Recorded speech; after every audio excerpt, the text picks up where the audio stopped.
Yeah, it's funny how we're going to just start having machines fighting each other. I imagine Skynet will take over at some point and we won't have to worry about this. And honestly, and this is not an endorsement, we're not sponsored by them, but it is probably the best $20 I spend every single month. You don't need to be an expert in backend. You don't need to be an expert in infrastructure. But if you're going to be deploying code into these places, you need to know what's happening. The most important thing about that story is, did you get the check?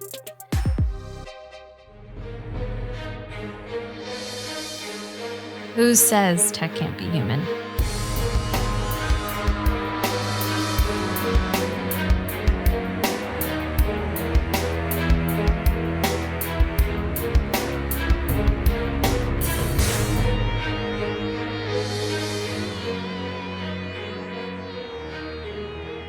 What is going on, everyone? Welcome back to the show. Glad to be back again. We had to do something special because our friends at NetSPI, not only did they sponsor this episode, but they brought us on a great guest that we can't wait to kick the conversation off. Our guest this episode is Jake Reynolds. Jake is the head of emerging technology at NetSPI and also a technology enthusiast from day one, just like myself and Chris. Jake, welcome to the podcast.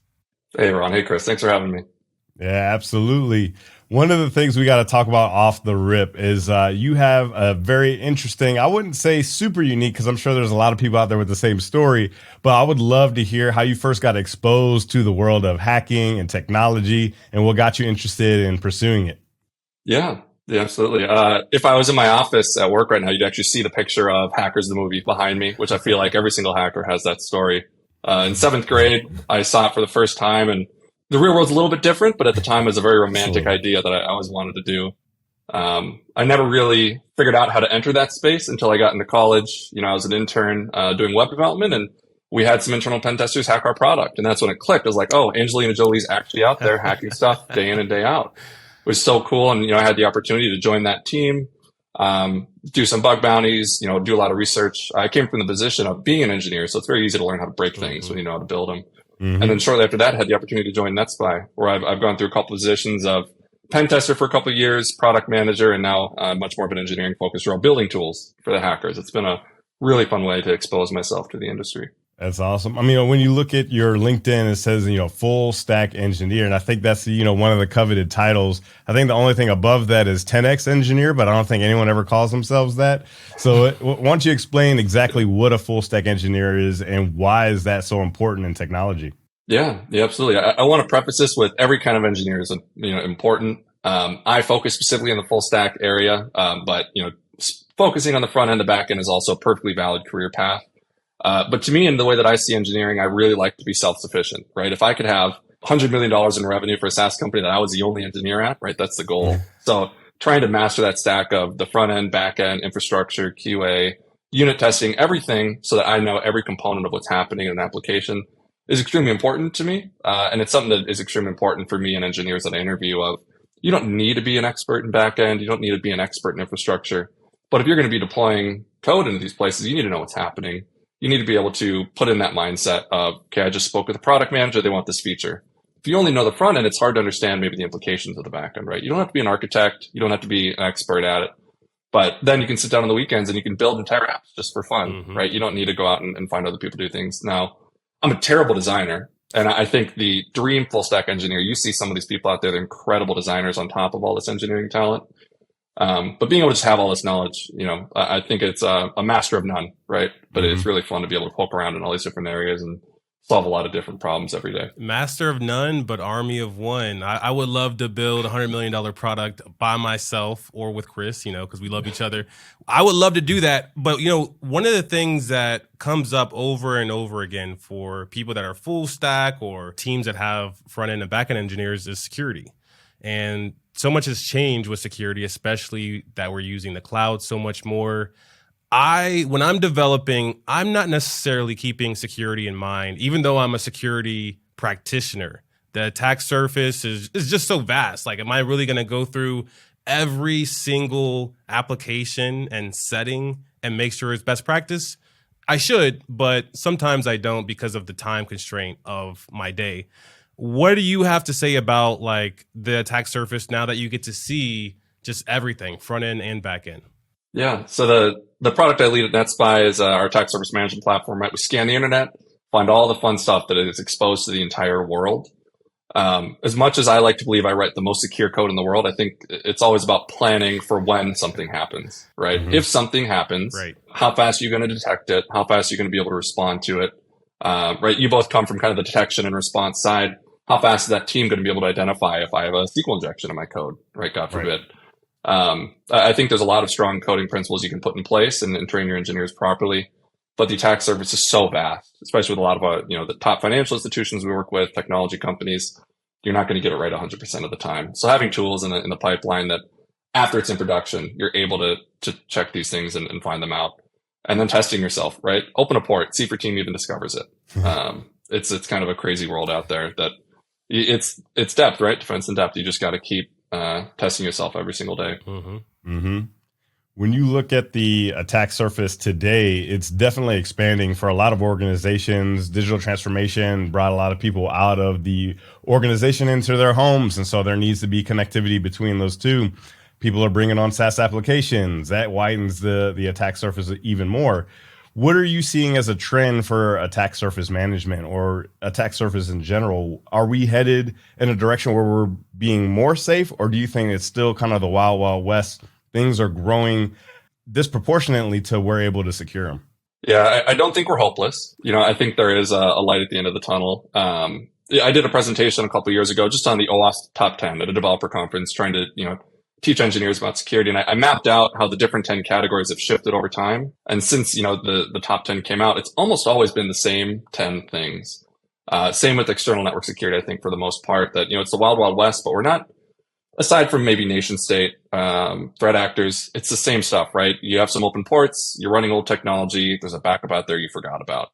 It's really about just a lack of visibility. And I think there's a lot of really good tools emerging out there to give you visibility into these areas. But it's not too complex, right? It's easy to wrap your hands around. There's a few common places that you want to check and make sure that you have covered to, I would say, get 90 to 95% of your attack surface in tune with what your organization would want it to be. What are those, I guess, components or areas that, everyone should really be considering? So when I demo our platform, I always pull up the ports page and I say, sans the human factor, and sans DNS vulnerabilities, almost everything comes back to a port, right? A port's open, it's serving technology, and you don't know about it, or you don't have something in place to detect that. That is one of the largest things we see. And we always hear people on calls like, oh my God, that's exposed to the internet. How did that happen? Outside of that, I think we all know the cloud. There's so many ways to shoot yourself in the foot with opening something up, exposing an AWS RDS backup to the internet, S3 buckets, etc. Trying to get your hands around that. But there's so much noise today, right? You turn on a cloud security posture management. There's great platforms out there, but they'll give you 20,000 alerts. Being able to key in on as an organization, right? What are the things we're actually concerned about?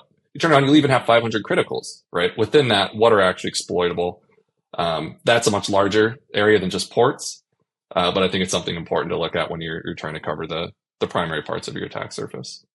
Yeah, you don't hear people talk about ports much anymore because everyone's kind of wrapped up around the bigger sort of pieces of infrastructure, right? S3 buckets, people are talking about EC2 instances, but we tend to forget about ports. I mean, that's where I really got my start, was being a network analyst, like really focused on like how do you use IP addresses in this big scheme of cybersecurity? What ports are important for us to monitor and shut down or enable, at least with some additional context. Do you feel like that the folks that are coming out today have enough of that background in networking to really be efficient, or is that something that's just going to be baked into the processes that we have today with things like AWS, Azure, and the like? I think it's best to plan that nobody will have that knowledge and, let your technology work for you, right? So that they can come in and not have to worry about all these things. I do think a big part of, us at NetSPI, we have NetSPI University, which is our training program for new college grads, get them up to speed on web application penetration testing. And more we talk about, we need to give them the fundamentals in external network penetration testing, as well as the engineers on my team is, hey, we have things that face the internet. Here are the implications of if you expose A, B, or C to what's out there in the internet. What I do think is fascinating is you can give them all this training, but as we come into this new era, maybe over the next decade of IPv6, you can't port scan IPv6. You're never going to finish, right? So we're coming in this entire new area where, IPv6 is still even a little unknown to me. Imagine what engineers that have never had to touch it, how are they going to understand to secure it? And how are we going to have, software to monitor those kinds of things? I think we'll see kind of a resurgence of that as we go into the new trends for IP addresses. It's like we keep adding all these layers of abstraction, even with the cloud. Like when I first got started in cybersecurity, we would do asset management the old-fashioned way, scanning, looking for open ports, asking people, writing things into a spreadsheet or even on paper sometimes if you didn't have your laptop in front of you because meetings were in person. And now it's all abstracted. If you're using multiple clouds, you're really a lot of organizations and individuals are just relying on that provider to give them that picture of all of their assets. But if you have one asset that's not in the cloud, that could go unnoticed. Like, how have you seen the protection or even the attack side of abstraction change? Yeah, absolutely. I don't think I've talked to a single person that's interested in attack surface management that can give me a full list of all the assets, right? They say, well, we have a CMDB. IT also has their own CMDB. We don't really talk to each other that much. Nobody has a handle on this kind of stuff. And then you look at, what kind of threats can emerge from this? You have the supply chain side of your attack surface, which isn't something that you see considered a lot. You see a lot of people think about the external network, but you have a lot of those providers that can expand the issues. But I like to do bug bounties on the weekend, so you keep myself fresh, if you will. And the only thing I look for, my only method, right, it's not advanced. I'll pull up certificate transparency logs for a specific company, call it Snapchat, right? Big fan of Snapchat. And I'll just try to find something old, something they don't remember, something they forgot about, because it's not in their CMDB. It's kind of gone out of rotation. And just go look at it. 95% of the time, you're going to find something misconfigured, something hanging that they don't know about. When you do bug bounties on the weekend, because it's really refreshing when you hear about someone that does cybersecurity during the day, and then in their off time, they do more cybersecurity stuff, but maybe the more fun aspect of cybersecurity. When you're doing bug bounties and things like that, do you ever feel like you pull from your day job and bring it into the bug bounty, and then vice versa, bring information from bug bounty and bring it into your day job? And do you have a story about that? Yeah, absolutely. I think I do it to kind of enrich my knowledge. I spend a lot of time during my day right now engineering, right? So I can kind of get a little rusty on the pen testing side of things. So I'll look at, in the case of external pen testing and bug bounties, we have a significant amount of discovery techniques for finding assets on the external attack surface for our customers. It's basically just professional bug bounties, right? More or less. We're going to find everything we can out there and then apply penetration testing to it. So bug bounties, actually, certificate transparency logs was something I discovered through bug bounties. We now ingest those in my product. We use those to expand the attack surface that we monitor for our clients. So look at subject alternative names in the certificates, look at the organization of a certificate that matches our client's name, and then pivot and find all of the certificates with that organization. It's kind of a really good way to see what's out there, what's trending, because it's, you don't get outside your bubble very often inside of a company. So going out there and seeing what other hackers are doing is really fun. And I can talk publicly about this now, just a fun bug bounty story. It's been 5 years. It's, disclosed on HackerOne. Oh, cool. It was my first big bug bounty, and I kind of screwed it up. Spoiler alert. But it was Snapchat, right? And they did everything perfectly here. This is nothing against Snapchat. I was once again went through certificate transparency logs, and I looked for was looking for subdomain takeover. So I found blog.snapchat.com. Pointed to Tumblr, but you get a 404 on Tumblr. I'm like, I know that, right? I can go register this subdomain now on Tumblr and take over blog.snapchat.com. I did just that. It worked. My heart was pounding. I was freaking out. This is one of the coolest things. I was looking up how much they've paid out people in the past for similar things. I was like, I'm going to make thousands of dollars. And then I started thinking, oh no, they're going to send the FBI to get me because they're going to think I'm a bad hacker, right? A bad actor. So I put my name on there. I said, hey, my name's Jake Reynolds. I submitted a report on HackerOne. Please reach out. What I didn't know at the time was that week they were launching spectacles, their sunglasses. And all of their marketing was pushing to blog.snapchat.com. And then people go to it and they just see, hey, I'm a kid and I screwed up your website. Sorry about that. Check your email. Wow. And they reached out and they were very gracious. And, they kind of told me like, hey, that's public disclosure. You probably shouldn't do that, but please, let's coordinate this. And they're very polite the entire time. But since then, I've learned a little bit more about how to gracefully handle those types of vulnerabilities. But that professionalism aspect, right? Taking that and pulling that into my day job. We deal with a lot of sensitive vulnerabilities to our clients. Obviously, in the consulting business, you want to make sure that you handle those with a bit more tact than taking over the web page and throwing your name on it. So it's a fun way, to balance my day job and my nighttime life. The most important thing about that story is, did you get the check? No, they didn't sue me. That's all I'm happy for. So it's unfortunate. Oh, darn. Well, you live and you learn, and you also got some reps underneath of you, which is always great. Mm-hmm. I tried bug bounty years and years ago, and I didn't have any luck. I come from, the government space, so I was always accustomed to using tools and, using things like Metasploit. I didn't realize at the time back in like 2014 that there was this whole world of web application that was just so vulnerable. Mm-hmm. Do you think it's still going to be trending that way to where we see more web application exploits? Do you think that maybe we'll see network exploits again, or maybe even mobile? Yeah, it's something I hear from clients a lot is they say, hey, we're getting a lot of web vulnerabilities from your team. We're not getting a lot of network vulnerabilities. And that's because you expose port 80 and you have so much wealth of attack surface to go after on that website versus, port 22, unless you can brute force the credentials or it's using a vulnerable version, there's nothing there, right? So it's going to be, I think, continuing to see expansion in the web attack surface. But still, even in bug bounties, nothing I found was hard, right? It wasn't some insane genius level expertise that got me there. It's somebody was leaking a password in an API response and I'm the first person that saw it, right? So it's a lot of those simple things. You'll always have some crazy 0 days that people much smarter than myself will drop and do it on bug bounties.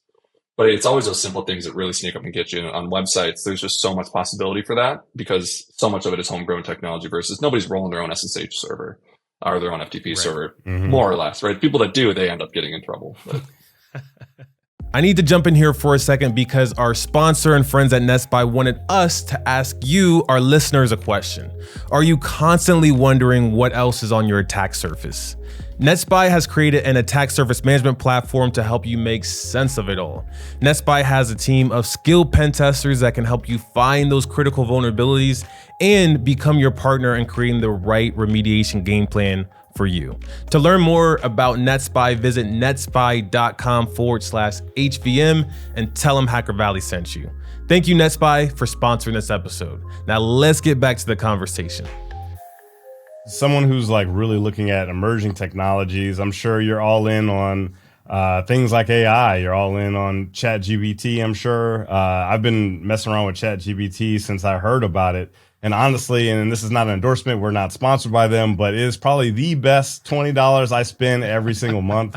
Do you use emerging technologies and try to get ideas for how to bring that into the business? And what is your exposure to some of the newer technologies that are out today? Yeah, absolutely. It seems like every week somebody asks me about blockchain whenever they hear that I'm into emerging technology. And, I say that's a different conversation. That's not the type of emerging technology I'm focused on here. Yeah, it's not even necessarily the most emergent of technologies, but just new technology. What are people building? What are they open sourcing? So every day I go through my 3 favorite websites, right? Reddit r/programming, the GitHub Explore page to see the top trending repositories for that day, and Hacker News, right? What's coming out? What's hot now? The Explore page on GitHub has been ChatGPT nonstop for 6 weeks, and it upsets me because I want to see something else for once.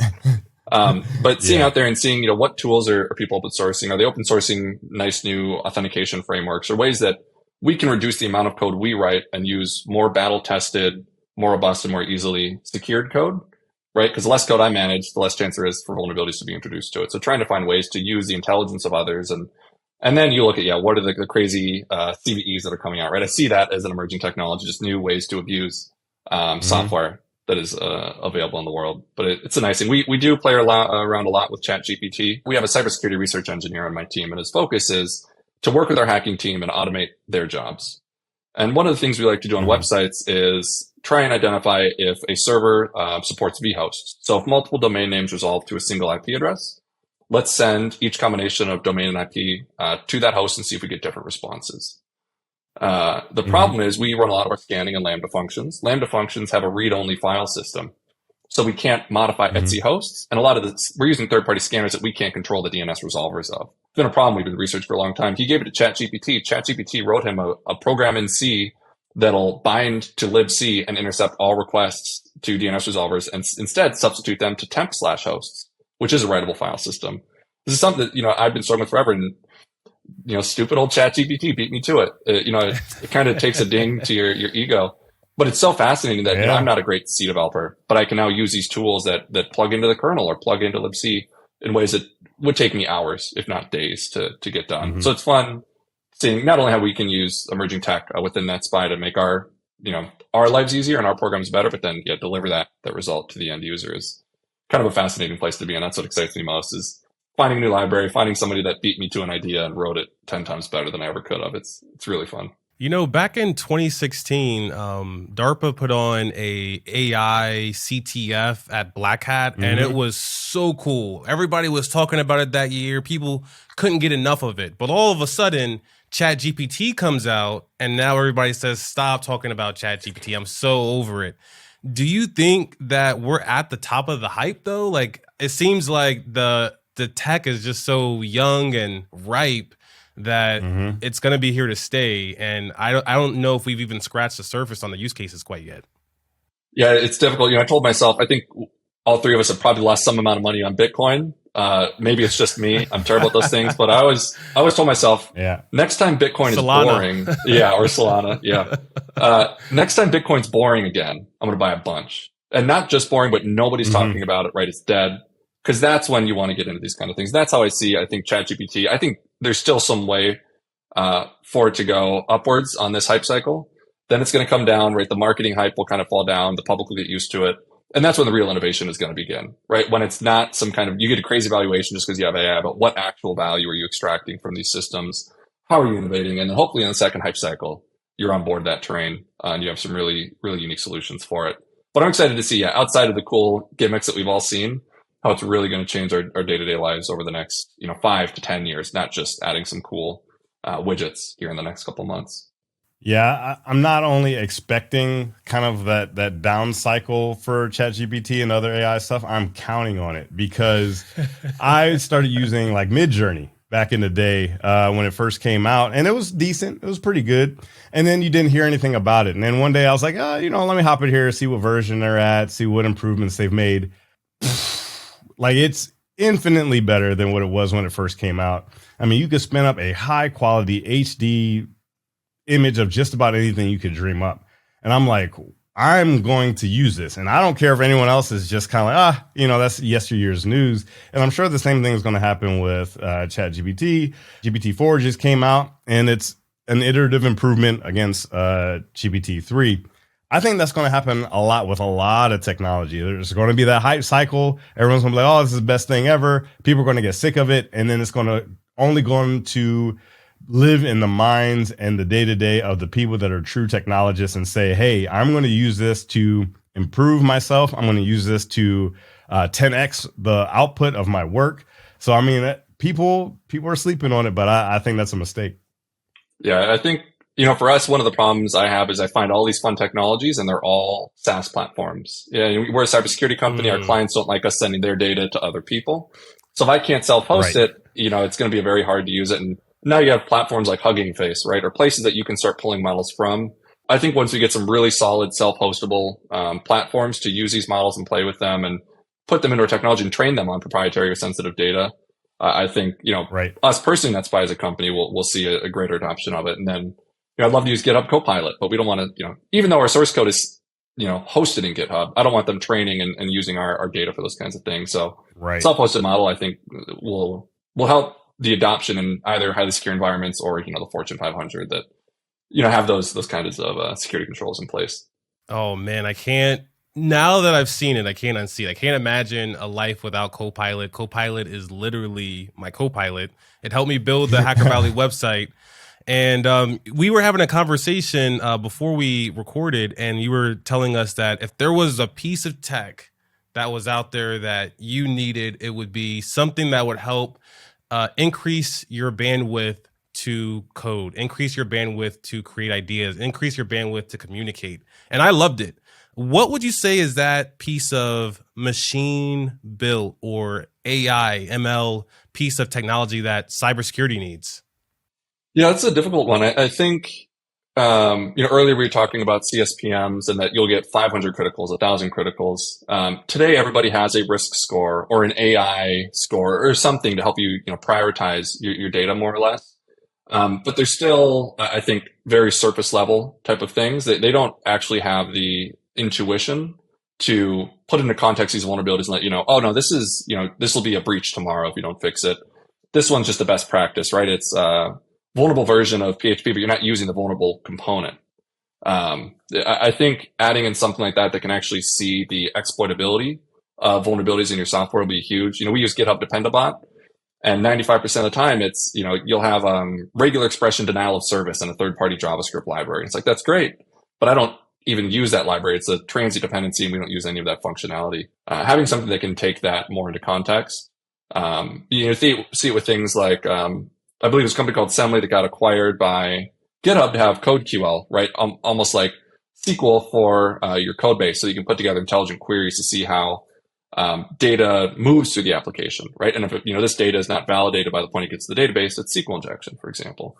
Being able to apply that type of intelligence, I think will significantly increase code security, right? As we talk about the web application attack surface. The network attack surface, I'm not sure. I think anomaly detection is a really fascinating area for machine learning. You have so much noise in the data, as I'm sure both of you know. Being able to pluck out what's important. We use anomaly detection just in our error rates, right? You have errors kind of on occasion, especially when you're interacting with the global internet. But when is that too many errors? Or when are those errors significant? Or when are they flagging for something else? Just to ramble on here. We use AWS Guard Duty, for example, in our systems. And it has a lot of really intelligent mechanisms for identifying malicious activity within our network. So even if I connect with my production AWS credentials and pull something from S3, it yells at me because I don't do that on a routine basis. It's not a machine user, right? And they use the intelligence to alert us on that. I think there's a lot of cool ways that aren't as flashy, but they help you actually understand the true impact of issues on your attack surface. Yeah, I completely agree with that. When we talk about new technology, we get really, really excited as practitioners and technologists. But on the other side of that coin, you still have attackers that are leveraging that same technology to do something that's counterproductive to our work. They're trying to be as innovative, if not more innovative than we are. And it's that constant battle of the mind, constant battle of wits that we're dealing with on a day-to-day basis. What is your opinion? How are we going to continue to keep the odds in our favor and stack the deck against the attacker? Yeah, it's funny how we're going to just start having machines fighting each other. And it's, I imagine Skynet will take over at some point and we won't have to worry about this. Yeah. Right. But I think, you have to adopt the same technologies and then some that the attackers are using, which requires a significant amount of investment. One of my favorite things that I see right now is you have prompt engineering, right? Properly constructing inputs to give to ChatGPT so that you get the response you want. And you have hackers that are learning how to escape these prompts. So one I saw this week, I think on Hacker News, was somebody put in their LinkedIn biography a prompt escape so that if somebody, recruiter, tried to automatically generate a cold email to them for recruiting, it would escape and then say, hey, I use ChatGPT to automatically send you this message, right? Those kind of things are fascinating. But you have to stay in tune with what the attackers are doing. And you have to adopt the same technology, right? They're probably smarter than you. So you have to have something that helps you get ahead. And I think the largest issue in the way of that is budget, right? The being able to prioritize these types of things in your organizations. Like we saw, a decade ago, nothing really happened until those large scale data breaches started happening. And I think it'll take a little while for people to understand the seriousness of the way that these intelligent systems can abuse things inside of your network. And then we'll see that shift really on kind of the defensive side of technology to hopefully, stop these adversaries. I love your mindset because it's very practical. It's like, hey, have this technology approach, this technology focus, but don't get too caught up in it. Still use yourself. There's nothing like human ingenuity. For anyone that is getting lost in the sauce of AI, they're kind of blurring the lines between where their skills are at and where their technology is assisting them. How would you say to have that nice, fine balance for anyone out there listening? Yeah, it's all about problem solving, right? Today, I solve problems by writing code. A year from now, I'll solve problems by understanding how to interact with these AIs. And I think a lot of developers, once again, I saw a thread on this last week where, we solve the same problems over and over and over again as engineers. And now we can use artificial intelligence to solve those problems and use human creativity where it's important. So I think it's just another tool in your tool belt, right? I preach a lot that your technology should work for you. You should not work for your technology. So if you have to set something up and you have to give it all this love, care, and feeding to work, it's not the right tool. And for some people, AI might not be the right tool to help them do that.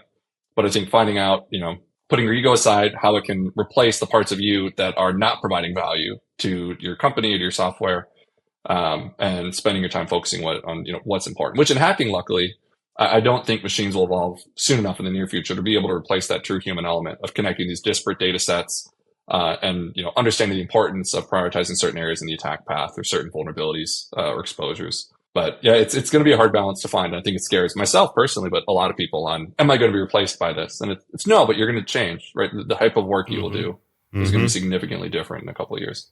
100%. Jake, thank you so much for taking the time out of your busy schedule to hop on the mics with us. If anyone's interested in learning more about Jake or even NetSPI and all the great things they're doing over there, be sure to jump into the show notes wherever you're listening to this and check them out. And with that, we will see everyone next time.